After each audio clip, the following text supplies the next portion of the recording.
Ustaz Ustaz rasa Ustaz dapat datang lah. Ustaz sibuk dengan pemilihan PM8, jadi siapa yang boleh layak baca kitab ni. Untuk kita mengisi kosongan antara maghrib isyak ni, siapa yang Ustaz Ali ya, Ustaz Ali. Babali. tak Amir yang alih-alih ni. Saya sekadar bacakan boleh lah, insyaAllah. InsyaAllah. Tapi boleh? Ji, saya minta izin baca ni. Boleh ya? Tafadhal masyhur. Tak datang ya, Ustaz ni.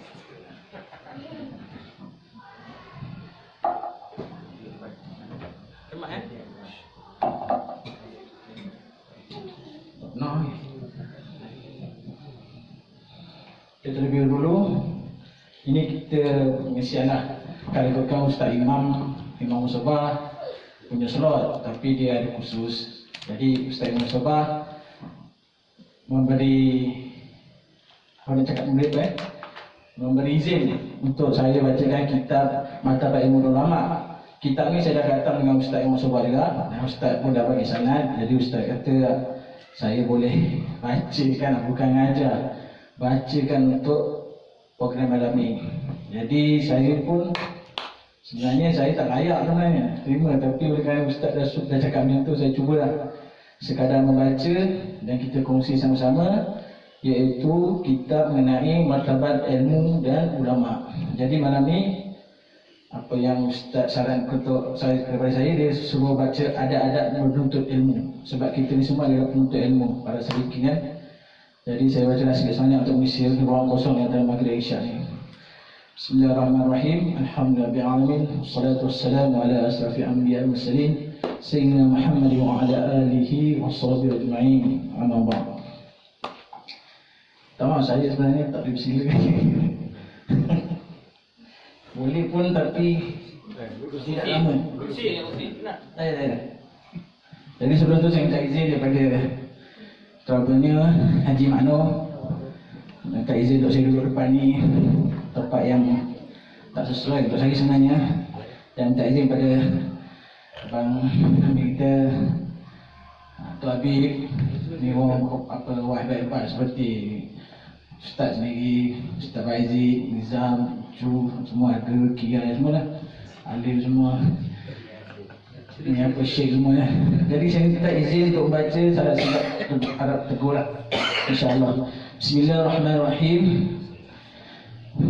Kitab ini bertajuk Adab Penuntut Ilmu, yang diterjemahkan oleh Ustaz Muhammad Subki Abdul Rahman Al-Hafiz. Dia ini anak murid kepada Tuan Guru Syekh Muhammad Nuruddin Al-Banjari. Syekh Nuruddin Al-Banjari ada buka satu pondok di sini, An-Nur, dan selalu juga dia buat daurah lah. Cuma saya tak kesempatan ini nak pergi. Jadi buku ni saya dah khatam dengan Ustaz Imam Musabah tahun bila ni? Masya Allah. Dah tertulis lah. Tapi dah lama dah sebenarnya. Sebelum Ustaz baca kitab Mutahab Al-Hadis, Ustaz baca kitab ni, dan Ustaz dah bagi mandar, insyaAllah kita sama-sama baca. Okey, Bismillahirrahmanirrahim. Adab penuntut ilmu. Melihat kepada fungsi ilmu yang merupakan ibadat hati, rahsia kehidupannya dan sumber tenaganya, maka sudah tentu bagi orang yang menuntutnya perlu mengetahui adab tata caranya serta bersungguh-sungguh untuk merealisasikan tuntutannya dengan penuh hikmah. So, ya, sebelum kita menuntut ilmu, itulah yang kita perlu, iaitu menuntut dengan bersungguh-sungguh dengan tata caranya. Dan di sini buku di kitab ni akan ditunjukkan beberapa tata caranya. Adab ilmu bukan seperti adab yang lainnya dari segi membuahkan hasil, namun ia memiliki tata cara yang tersendiri yang pasti diketahui oleh penuntut-penuntutnya dan dijadikan pakaiannya sepanjang hayatnya, sama ada ketika sedang menjadi penuntut atau guru. Inilah hiasan sejati yang tidak boleh lekang dan tidak boleh ditanggal selama-lamanya.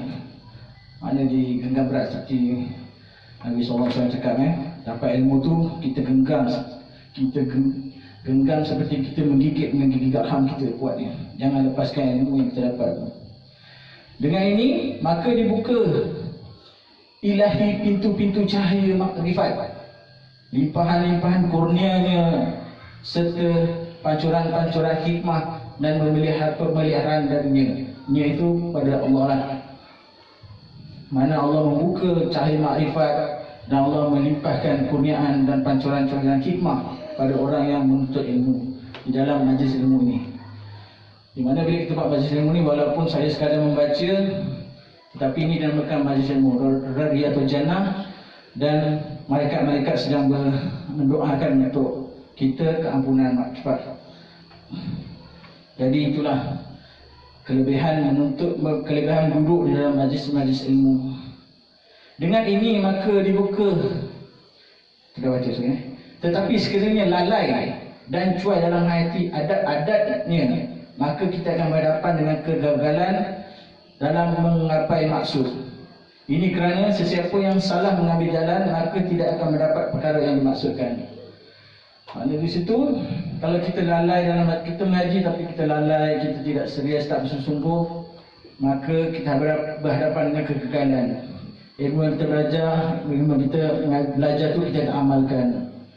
Jadi itulah pentingnya ilmu dan amalannya dengan ilmu yang kita belajar tu, insya-Allah. Okey, di sini saya ini pengarang akan mengetengahkan kepada anda sebahagian daripada adab-adab penuntut ilmu. Okey, kita masuk pada adab-adabnya. Yang pertama, seorang penuntut ilmu yang pertama perlu ada mempunyai niat yang ikhlas kerana Allah Taala. Itu yang pertama ya. Khulasannya, pertama sekali penuntut ilmu hendaklah berniat mencari keridaan Allah Taala, kejayaan pada hari akhirat, menghilangkan kejahilan daripada dirinya, menghidupkan agama dan untuk mengenali tuntutan-tuntutan syariatnya. Itu dia yang utama untuk kita menuntut ilmu sebagai penuntut ilmu ini. Firman Allah Taala, tidaklah mereka itu diperintahkan kecuali untuk memperhumbankan diri mereka dengan ikhlas terhadap agamanya. Surah Al-Baqarah ayat 98. Sabda Rasulullah SAW, sesungguhnya nilai semua kerja itu hanya bergantung pada niat, dan sesungguhnya ganjaran bagi setiap orang hanyalah menurut perkara yang dia niatkannya. Itu yang Nabi cakap, innamal a'malu binniyat. Segala perkara yang kita buat tu bergantung pada niat. Sabda Rasulullah SAW lagi, beritakanlah kabar gembira kepada umat ini dengan kedudukan yang tinggi dan kekuasaan di negeri-negeri serta kemenangan dan ketinggian dalam agamanya. Sesiapa dalam kalangan mereka mengerjakan kerja akhirat untuk dunia, maka tiadalah baginya ganjaran di akhirat kelak. Riwayat Ahmad dan Al-Baihaqi. Siapa yang buat kerja di dunia untuk dunia, maksudnya kita buat kerja di dunia ni, buat kerja akhirat tetapi untuk kepentingan dunia. Mana macam inilah kita mengajar kan, ustaz-ustaz mengajar tapi niatnya kerana nakkan ganjaran, maka ganjarannya di akhirat dia tak tiada. Tiadalah baginya ganjaran di akhirat kerana kerja akhirat yang dia buat tu adalah untuk dunia. Nak mengajar, nak harapkan upah, nak harapkan ganjaran. Tak salah nak dapat upah, tapi jangan niatnya kerana nak dapatkan upah tu lah. Imam Ibn Abbas. Ibn Abbas ni adalah sepupu Nabi SAW.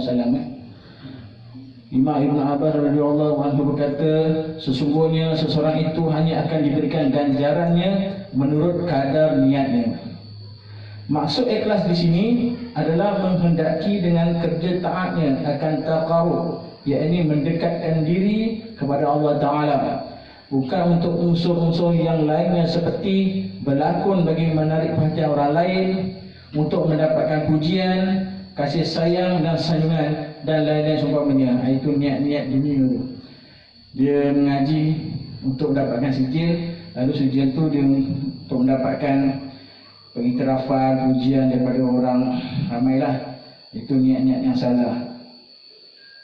Dengan kata lain, ikhlas itu adalah segala gerak-geri seseorang dan duduk di dalamnya sama ada zahirnya maupun batinnya semata-mata untuk Allah, tiada dicampuri kepentingan hawa nafsu dan dunia. Ibn Abu Uthman berkata, ikhlas adalah melupakan pandangan kepada makhluk dengan sentiasa melihat kepada penciptanya. Itu dia daripada Ibu Uthman. Ikhlas itu adalah melupakan pandangan makhluk. Mana kita buat segalanya bukan kerana makhluk, bukan kerana nak sanjungan, bukan kerana nak ganjaran, tapi kita buat semuanya kerana Allah SWT. Itu utama niat untuk jadi seorang yang salikin penuntut ilmu.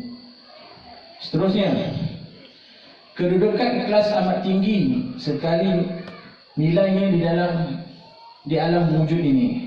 Ikhlas merupakan rahsia antara hamba dengan Khaliknya. Tanda ikhlas adalah wujudnya persamaan bagi diri seseorang antara pujian dan celaan. Tiada melihat kekuatan dirinya dalam segala amalannya menuntut pahala akhirat. Maksudnya di sini, okey, dia ikhlas itu wujud. Saya tulisan sendiri saya tak faham dah. Saya ada dobek kat sini, dobek, tapi sedikit tulisan tak faham. Ini salah satu kelemahan lah. Kalau nak dobek kitab, tulis dengan yang boleh kita faham dan boleh faham. Masa ni kelemahan saya lah, pasal nak laju kan, nak cepat. Cuma saya boleh baca, malaikat pun tidak tahu ikhlas manusia, hanya Allah yang tahu. Maksud itu ikhlas kita tu dah sampai tahap itu. Maka waliullah, maknanya dia ikhlas, malaikat sendiri tak tahu dia ikhlas.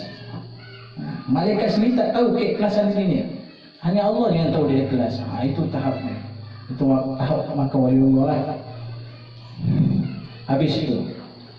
Nombor 2, ada penuntut ilmu yang kedua, menyibukkan diri dengan membersihkan zahir dan batin daripada sebarang perkara yang berlawanan dengan syariat.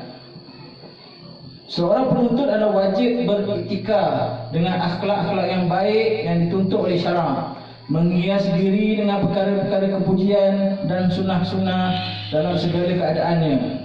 Zuhud daripada kepentingan dunia, tidak terpegun dengan harta benda dunia dan ahlinya. Pemurah sepanjang masa, tiada bermata pencarian yang lekeh, menepati warak dan khusyuk, tenang dan sopan serta tetap pendiriannya, rendah diri dan tawadu, penampilan yang kemas lagi bersih dengan membersihkan semua objek yang dianjurkan oleh syarak, seperti menggunting misai, mencukur bulu kemaluan, memotong kuku, menyikat janggut, menghilangkan bauan yang busuk dan pakaian yang tidak berwarna-warni yang menjolok mata. Okey, itu adalah akhlak yang baik. Maksud di sini zuhud pada kepentingan dunia, bukan zuhud dalam pada kata kita mampu tapi kita masih lagi zuhud. Kat sini saya dobek sini, zuhud dengan kepentingan dunia dengan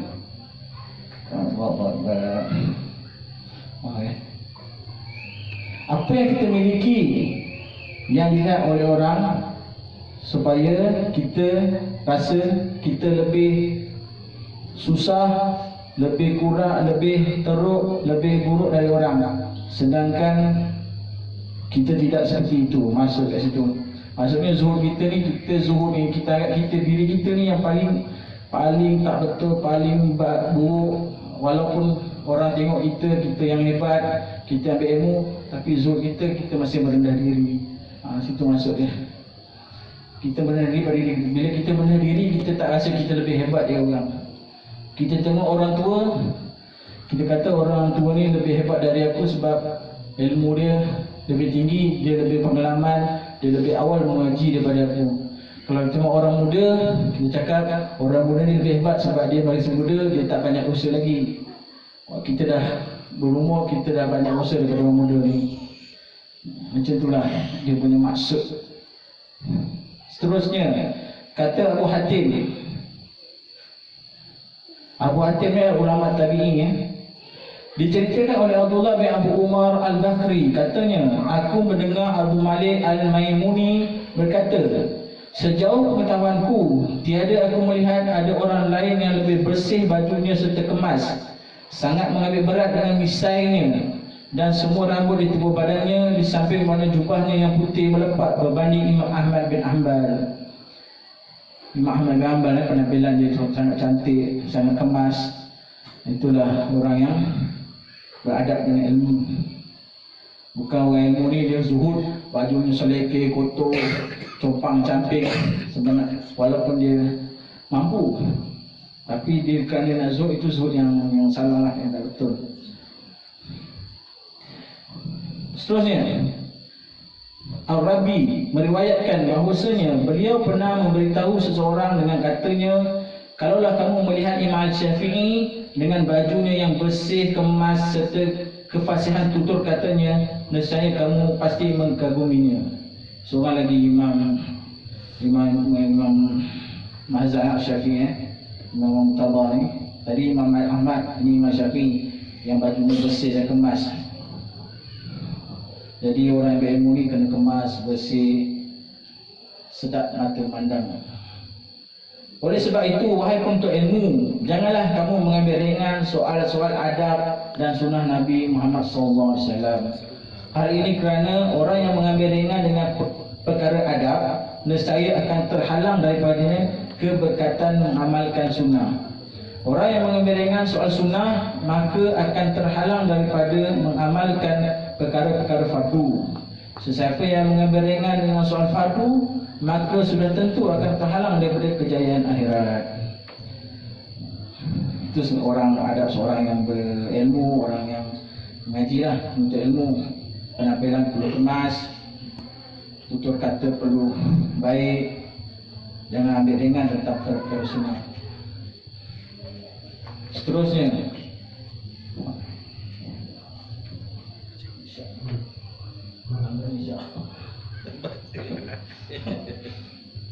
ketiga, merendah diri dengan guru, sekalipun guru itu lebih rendah daripadanya dari sudut keduniaan.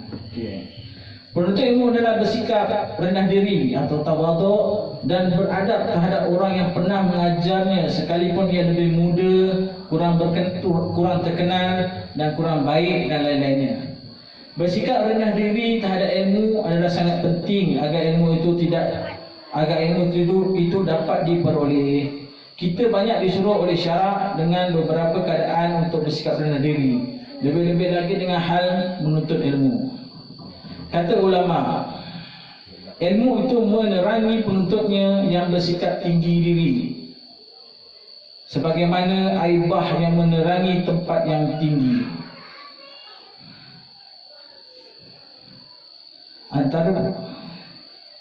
Antara perkara yang juga sangat penting adalah hendaklah penuntut ilmu itu tunduk kepada gurunya, bermusyawarah dengannya dan segala urusan yang melaksanakan perintahnya, seperti sikap seseorang pesakit yang sudi tunduk dengan doktornya yang cerdik lagi prihatin. Kita sebagai seorang murid, walaupun guru kita tu lebih muda daripada kita perlu hormat sebab dia adalah guru yang memberi kita ilmu. Kat sini seperti kita diibaratkan seperti kita tunduk dengan doktor. Dengan doktor, kalau doktor kata suruh makan Panadol 2 biji, kita makan 2 biji. Padahal boleh je kalau tak nak makan 2 biji. Tapi oleh kerana kita makan doktor tu, kita anggap doktor tu lebih cerdik.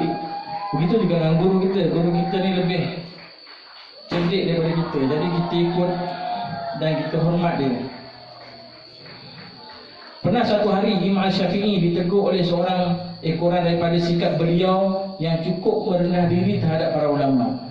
Lantas beliau menjawab dengan untayan kata-kata syair.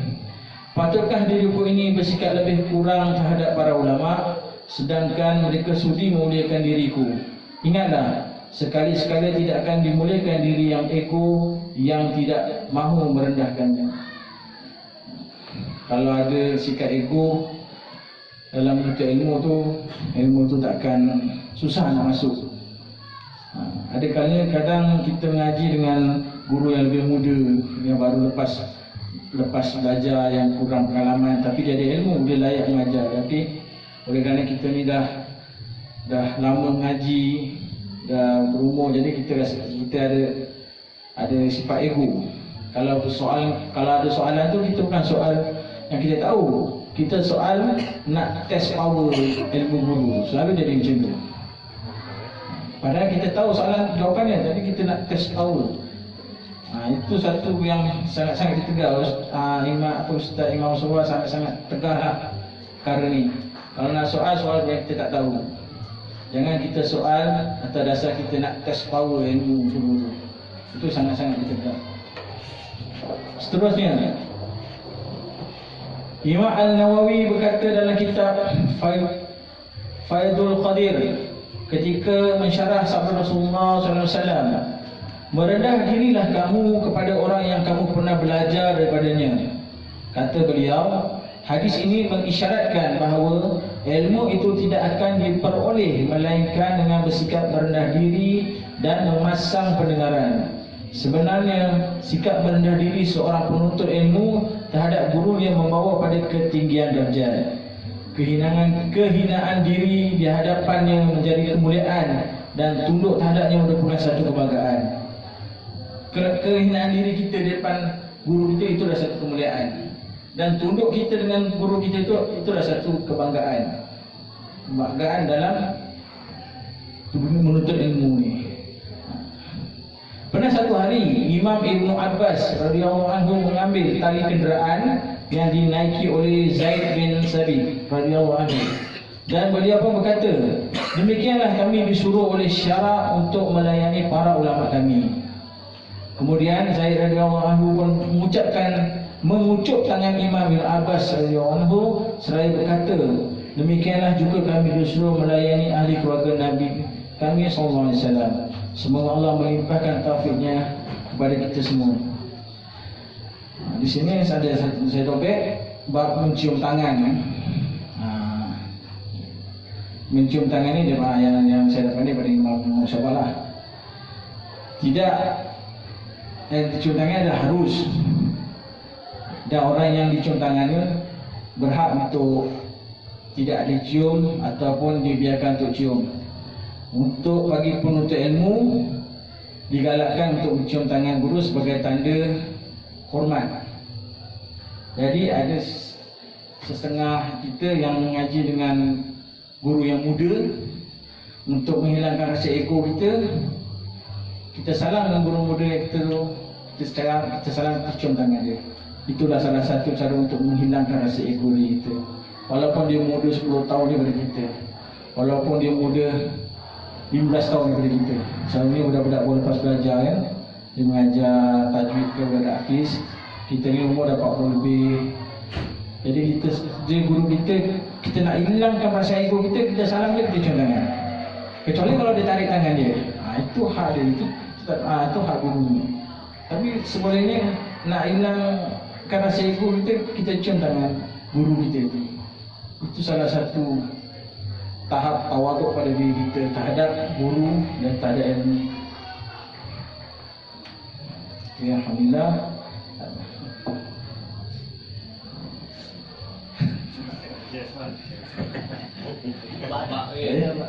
Sejam kita. Sejam lagi. Terbalik. Ni je saya sikit tentang cium tangan untuk guru. Soalan. Ada soalan ni. Soalan. Dia ada muskilan tu. Ada yang di dahi, ada yang di mulut, di tangan tu kan. Jadi yang mana yang sebenarnya lebih afdal lah. Rakam Ustaz. Ada Apa yang saya belajar pada guru saya, kalau tak tahu, wallahu alam. Sebab benda tu harus kan, nak cium tangan ke. Tapi ada juga anak-anak pun ada cium tangan tapi dia tak dahi. Ada yang lagi kelakon, dia cium tangan dia sendiri. Tapi kalau kita belajar adab, kita cium tangan guru atau tangan mak ayah kita, cium mulut lah. Itu yang terbaik lah. Nama pun cium. Tapi kalau kat dahi itu tu sama lah. Baik, okey. Seterusnya, untuk yang paling penting untuk memilih guru. Okey, sebelum kita nak mengaji, untuk kita memilih guru memilih guru juga merupakan satu perkara yang penting dalam menuntut ilmu agama. Pilih guru yang paling alim, paling warak dan tua seperti Imam Abu Hanifah memilih Imam Ahmad bin Sulaiman. Ini paling afdal lah kalau ada guru yang macam tu lah. Kalau tak ada guru muda tapi dia ilmunya tinggi, lebih berilmu daripada kita, tak ada masalah pun kita belajar dengan dia.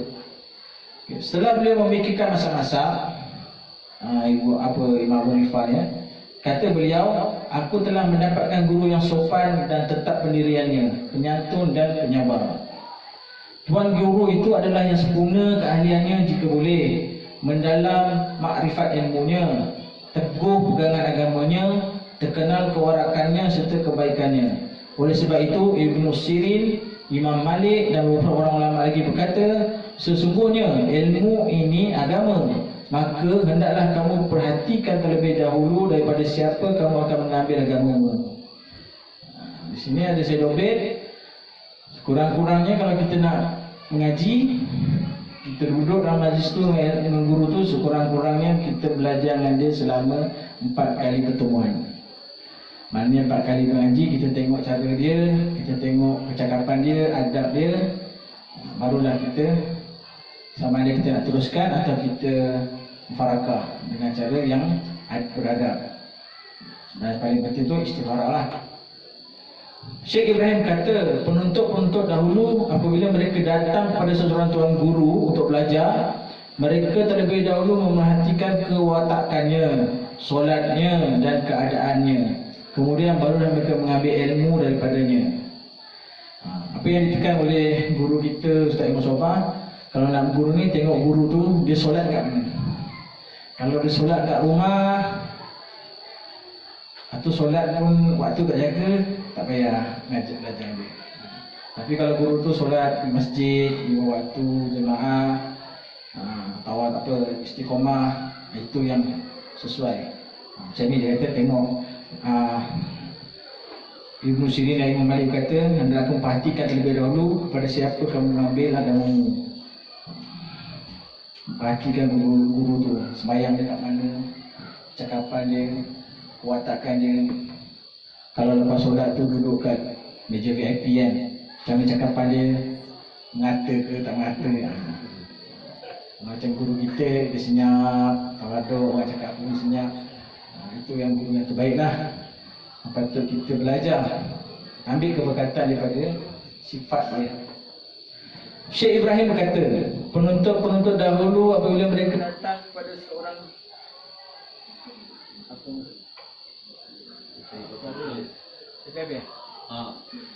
speaker. Lampu ada tak belakang? Cuba ni. Tengok je. Pasang lampu Ada. Lampu hijau ada? Megang. Merah. Pasang ni. Pasang elektrik sekejap.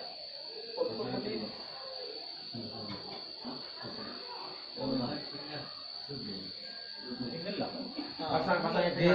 Dia tak cukup api je. Pasang tengah. Gangguan sebelah kot. Saya pasal speaker lah kat situ ya. Cakap pun kuat lah. Ha? Cakap pun kuat lah, tak payah speaker. Tak mana? Kuat.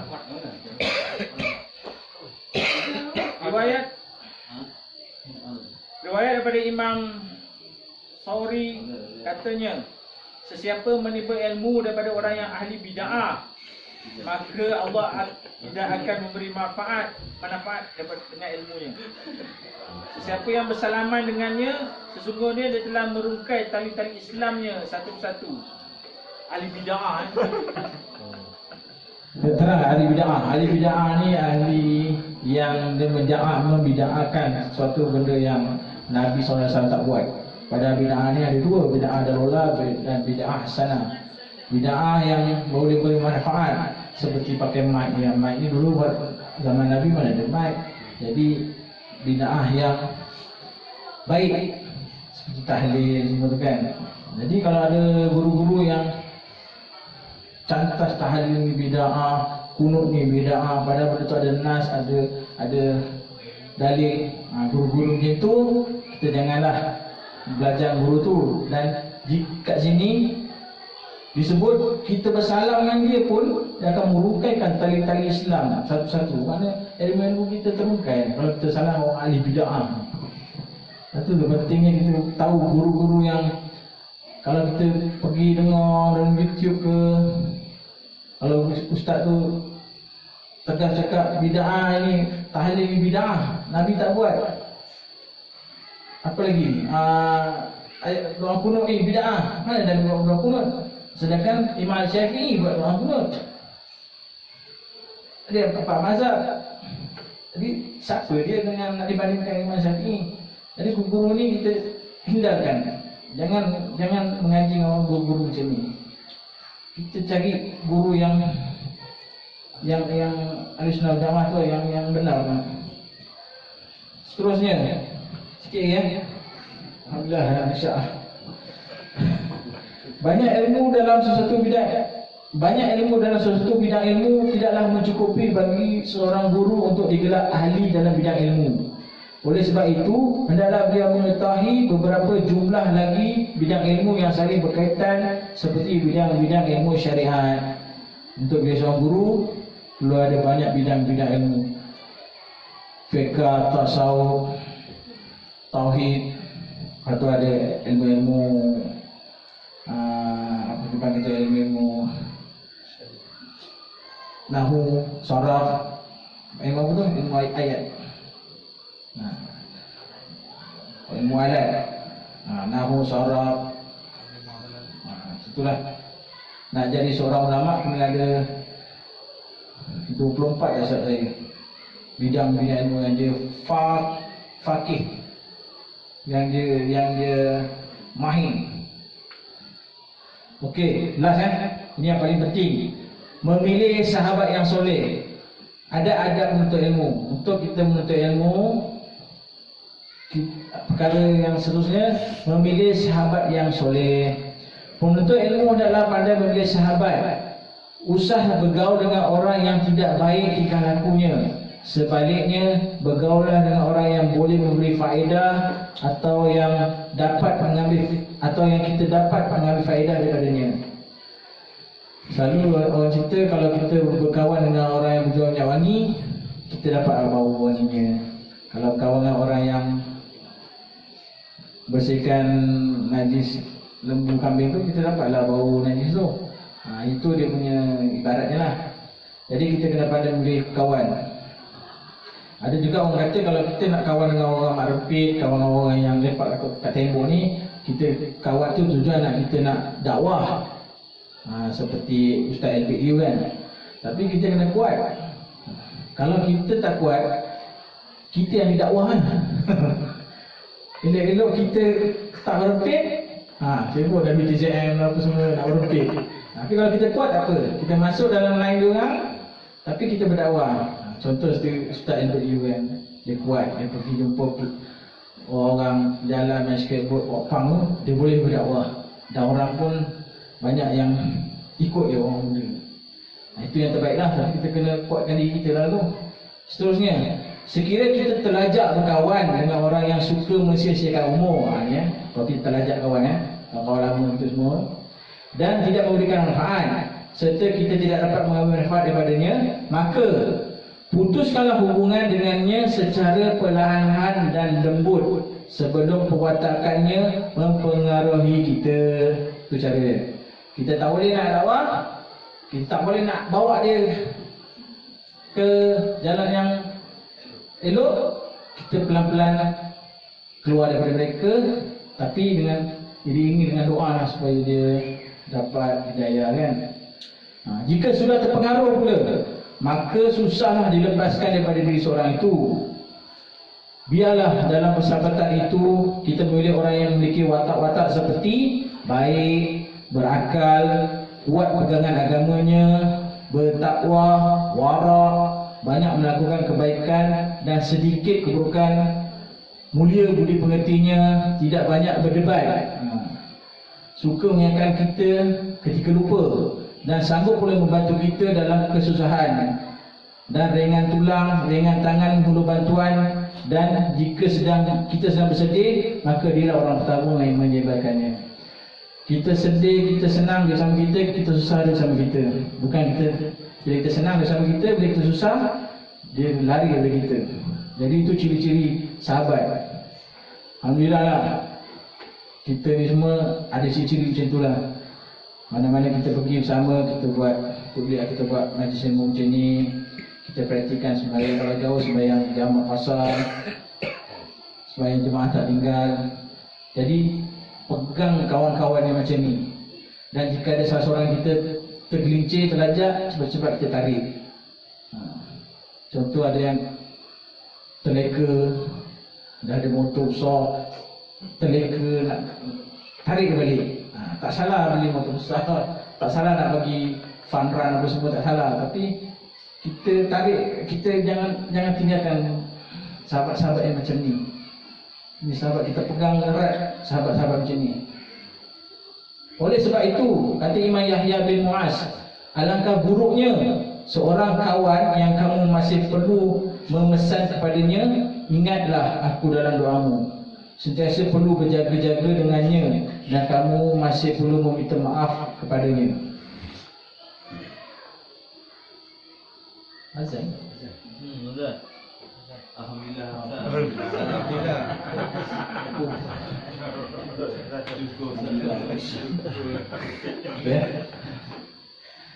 Baru nampak ada darah muka. Kaki boleh depan ni. Okey. Kita dah azan, okey kita kesimpulannya lah kesimpulannya kat sini. Ini robek yang penting. Pentingnya kita belum mengaji, kita robek. Nak mengaji perlu ada kolam, pen dan kertas.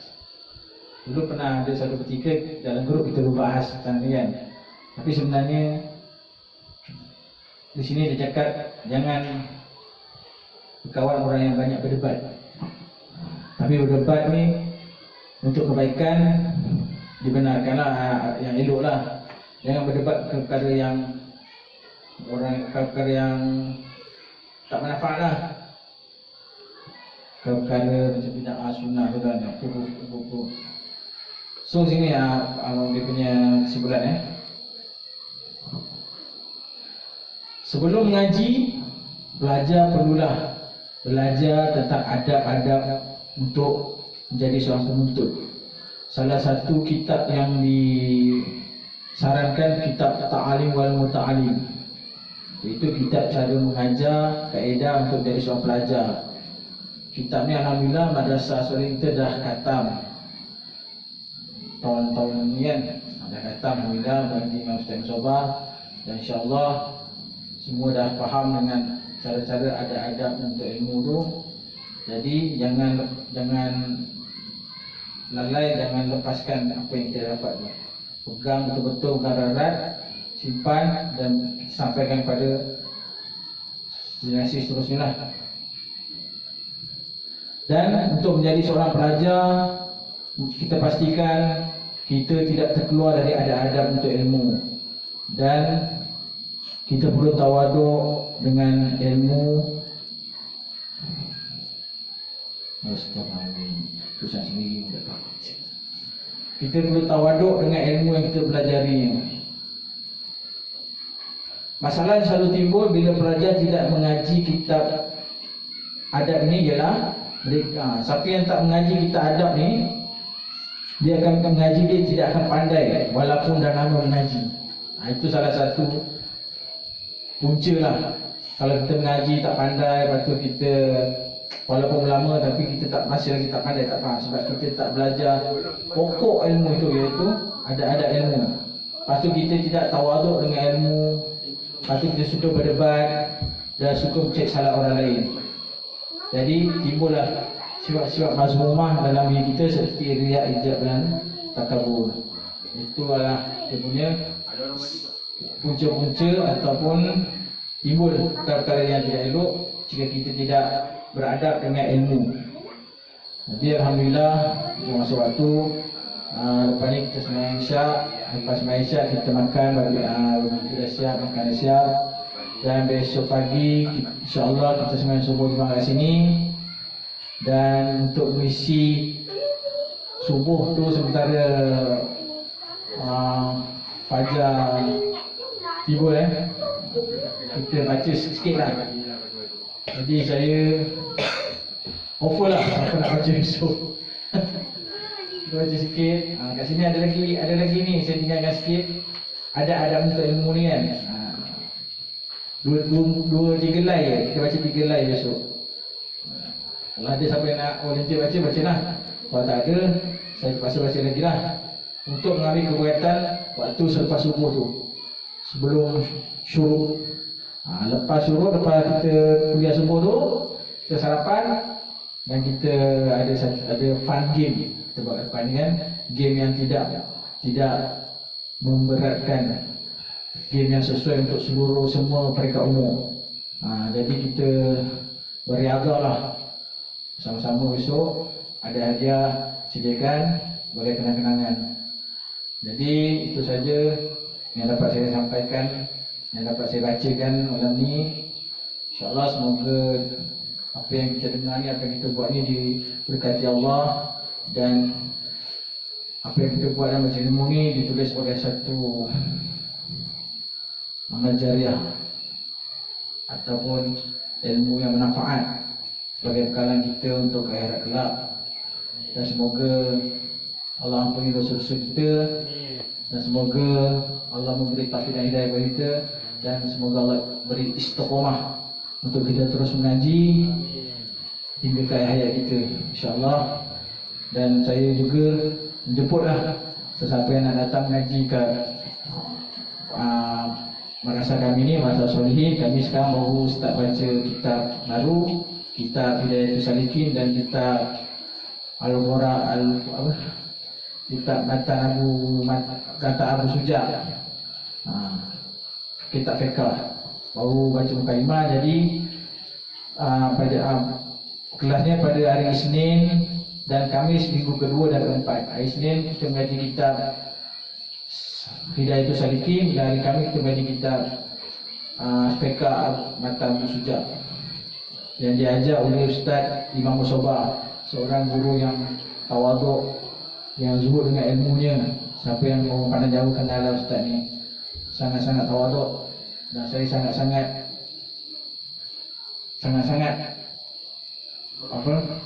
respect lah kalau bahasa kan dengan guru ni sebagai guru lah saya. Tidak pernah menimbulkan sebarang masalah dekat masjid, dekat kampung. Tak kira orang parti apa pun, semua senang dengan dia.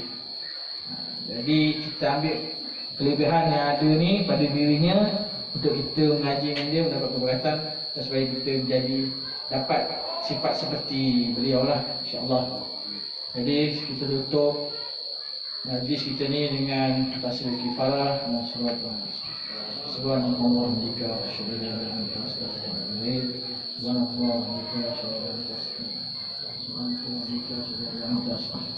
Bismillahirrahmanirrahim. Bismillahirrahmanirrahim. Alhamdulillah wassalatu wassalamu ala asyrafil anbiya'i wal mursalin sayyidina Muhammad wa ala alihi washabihi ajma'in. Allahumma ighfir lana dhunubana wa li walidina warhamhum kama rabbayana shaghira wa jami'il muslimin muslimat bi rahmatika ya arhamar rahimin.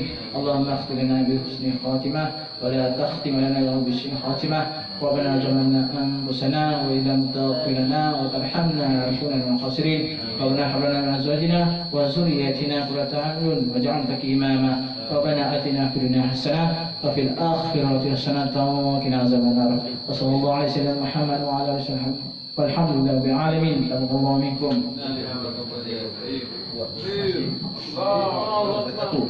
Buat boy masih. Dah habis kuliah bawa kawan sini. أجاريهم قلدت ظاهر ما فيهم فبدوت شخصا آخر كي أتفاخر وظننت أنا